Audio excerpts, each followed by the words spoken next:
One of the more lucrative destinations in college football, of course, remains up for grabs. We're talking Texas A&M. We've got Doug Keegan on the line, who has popped up all over the place in regards to Texas A&M football coverage. Doug, we appreciate you dropping by.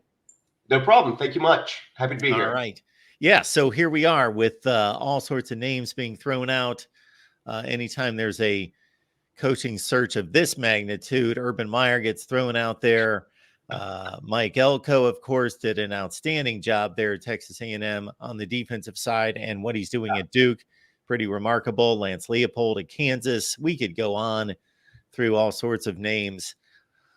What candidates do you think are viable, reasonable? This is obviously a job that can reach just about anywhere. I think if you look across the college landscape and what the Texas A&M AD Ross Bjork has said publicly, you have to look at sitting Power 5 head coaches that have overachieved a little bit, perhaps at their current station, and or have already performed in an elite level. This is unlike the Jimbo Fisher search, which really wasn't much of a search at all. Kevin Sumlin blew the big lead to UCLA in week 1 of 2017, and it was off to the races behind the scenes. By mid-year, A&M boosters knew who the guy was, knew that Jimbo was on the hook and that he was going to be coming. This has been the athletic director kind of on his, I don't want to say on his own, but certainly not with all the boosters in the kitchen, so to speak. Ross Bjork was really underwhelmed with what Jimbo had done over the previous few years. He went to the then A&M interim president, General Mark Welsh, who is I believe a retired 4-star Air Force general. He now has just been appointed the new president of Texas A&M, or named as the sole finalist, I should say. And Welsh is a big chain of command guy. And he said, if you want to go make your case to the Board of Regents to show Jimbo out the door, you can go do that. That occurred the week after the Ole Miss game, prior to the Mississippi State game, the big blowout win. And Ross made the case. The board gave him the blessing, and Jimbo was shown the door. Now, as far as what Ross has done, is he has really run this as a professional search with an advisory committee that all sign confidentiality agreements. So this is pretty unlike what you see in a lot of major programs where, there's a couple of big boosters that are kind of driving the ship and giving the thumbs up, thumbs down on things. Ross Bjork, this will be the hire that makes or breaks his legacy at A&M. As far as names you're looking at, I think you mentioned Mike Elko.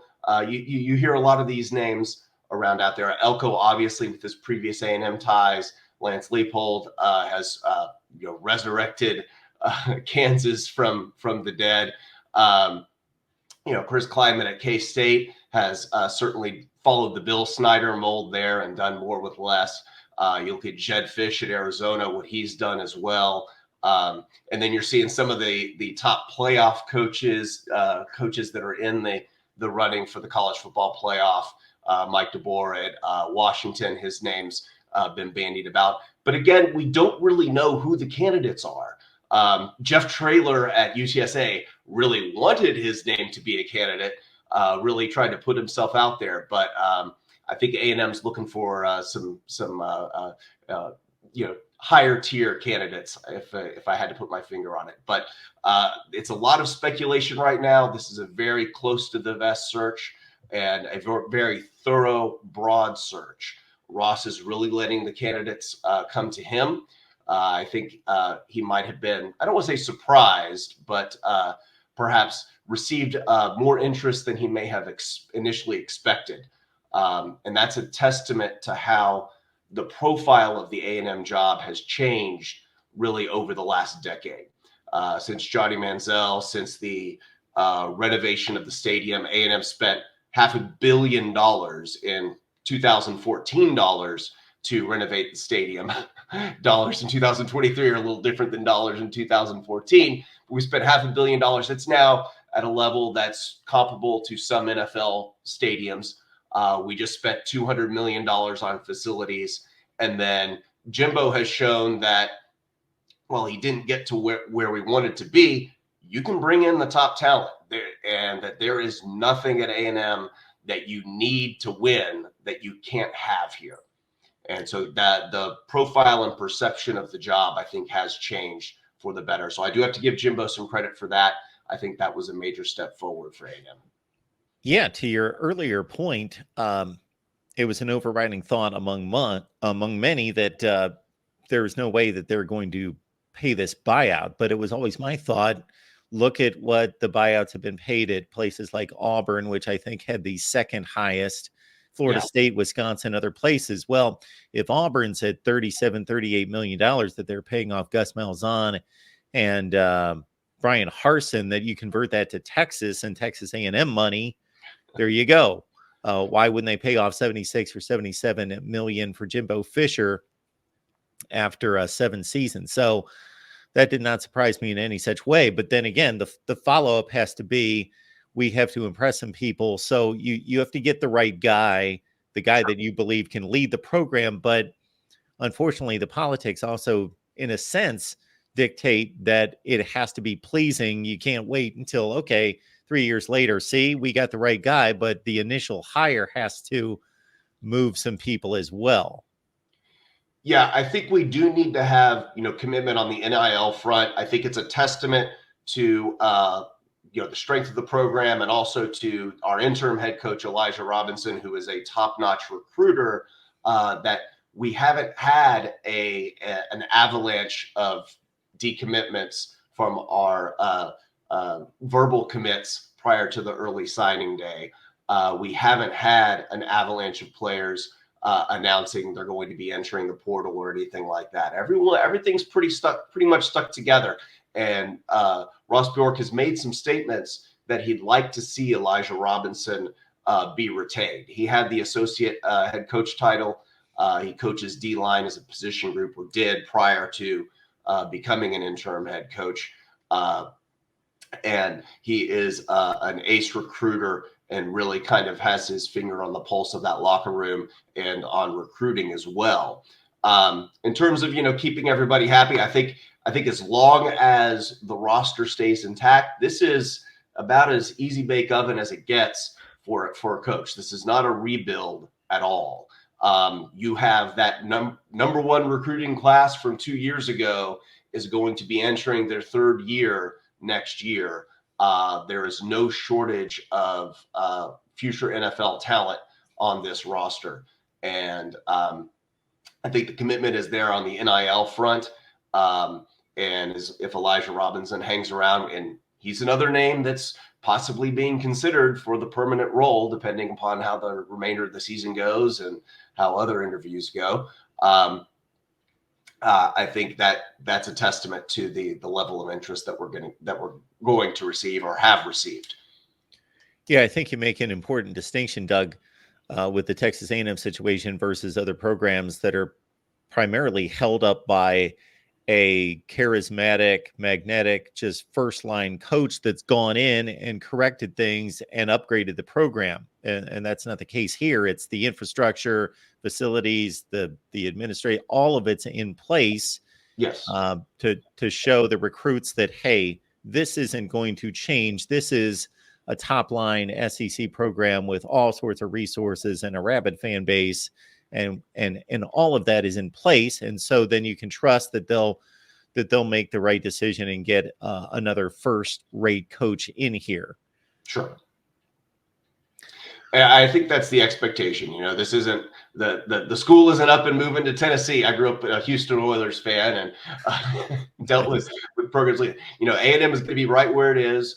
If you played your high school football in Houston, that's still, a little more than an hour up the road. We're still going to be 3 hours from Dallas, Fort Worth. No shortage of talent. And, I do think keeping Elijah Robinson around and the work he's already done as an interim, and really the entire staff.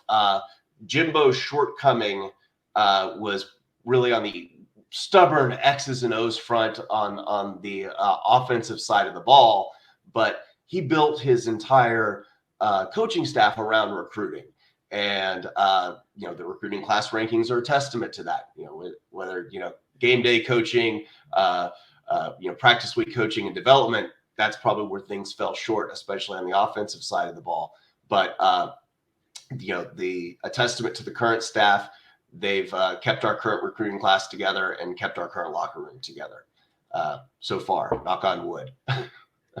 Doug, I'm guessing that a number of names would satisfy you, but there a particular 2 or 3 that are at the top of your wish obviously, list? if you're looking, we need somebody to come in and fix the offense.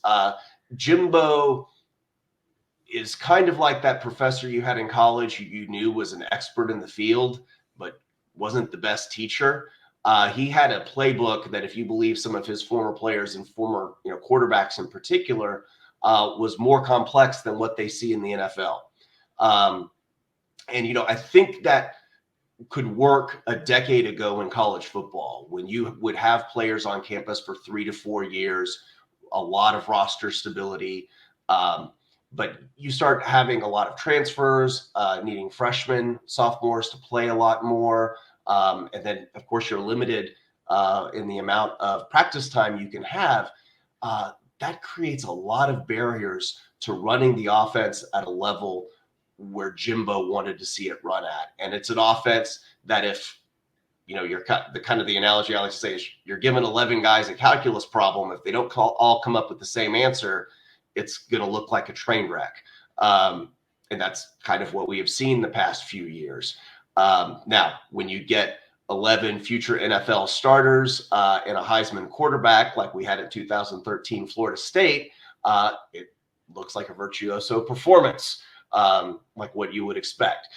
So we need somebody that can come in, and install really a modern college offense that stresses defense, that lets the players play. If you're looking around college football, Mike DeBoer is certainly one of those guys. Whether you could pull him away in the midst of a college football playoff run, I don't know. That's certainly a name that's been bandied about. Jedd Fisch, his name has percolated up based on what he's done in Arizona, particularly his freshman quarterback. And you look at their roster, that's all freshmen and sophomores that are his major contributors there. Outside of that, we've already mentioned Leipold at Kansas. What he does with the run game is really exceptional.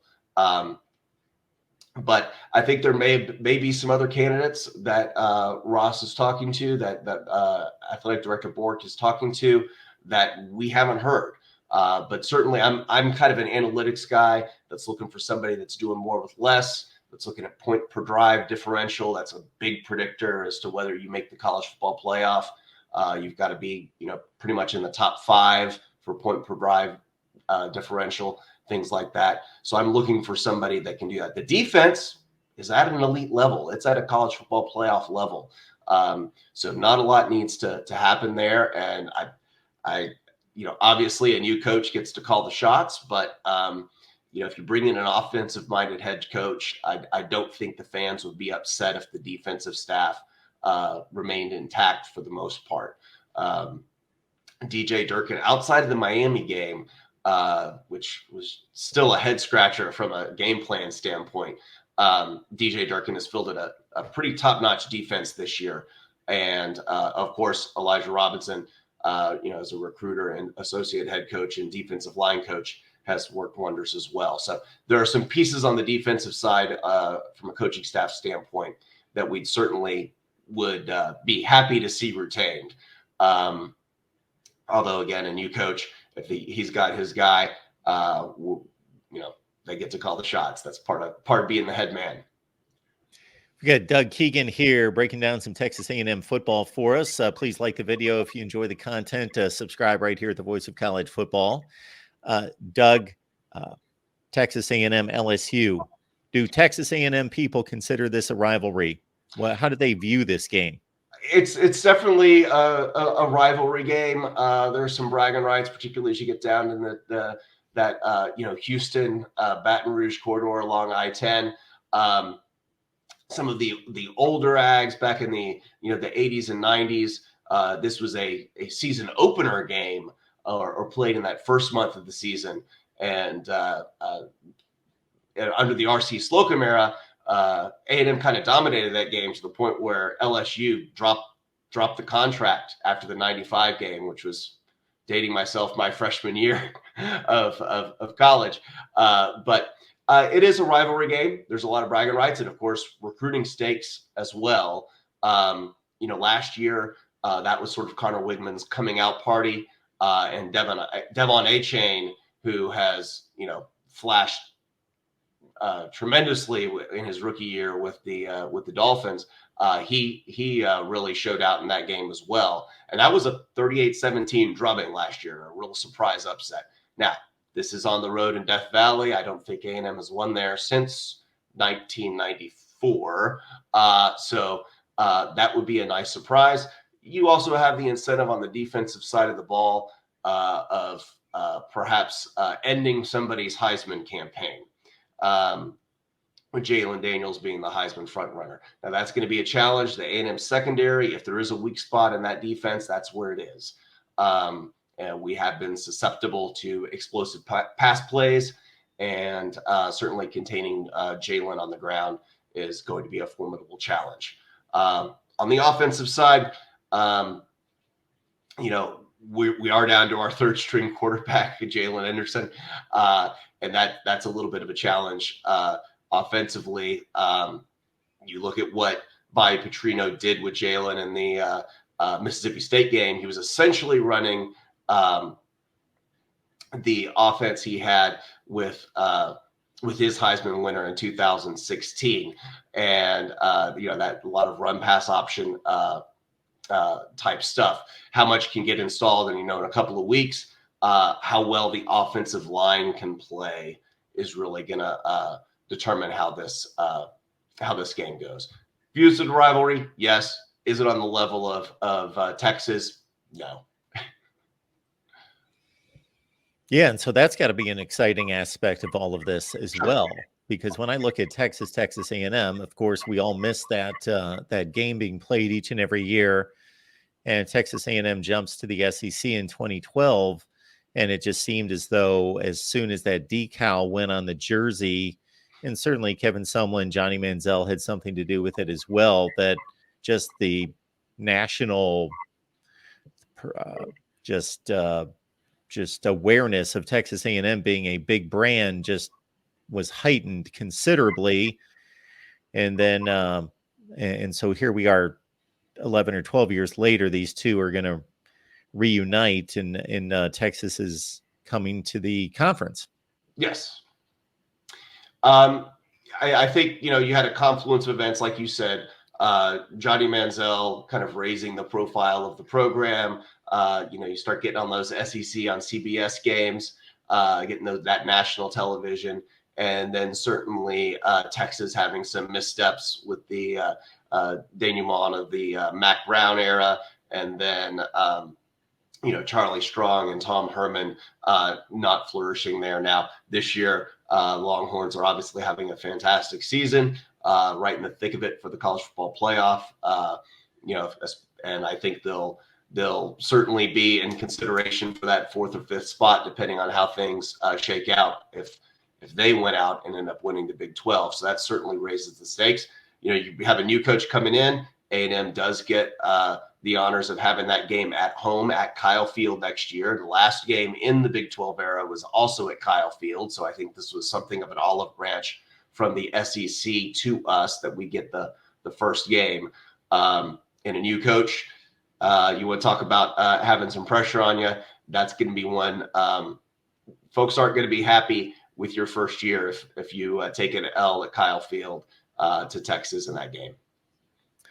All right, folks. Doug Keegan, a good follow on Twitter. You see his Twitter handle right there. He loves the Aggies and has covered Texas A&M football for quite a long time. Doug, we appreciate you stopping by and laying down the situation there, because all eyes are on Texas A&M in regards to being the number one destination for coaching hot commodities, and then the rest of the dominoes will, of course, fall as they do each and every offseason.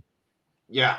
And I think Ross's goal is to have a new coach in place in, I would say, a week to 10 days. We certainly don't want to have this linger into the transfer portal window and early signing day.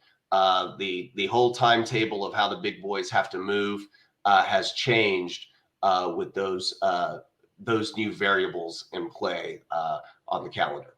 Absolutely. Doug, thanks for stopping by. Thank you so much. My pleasure.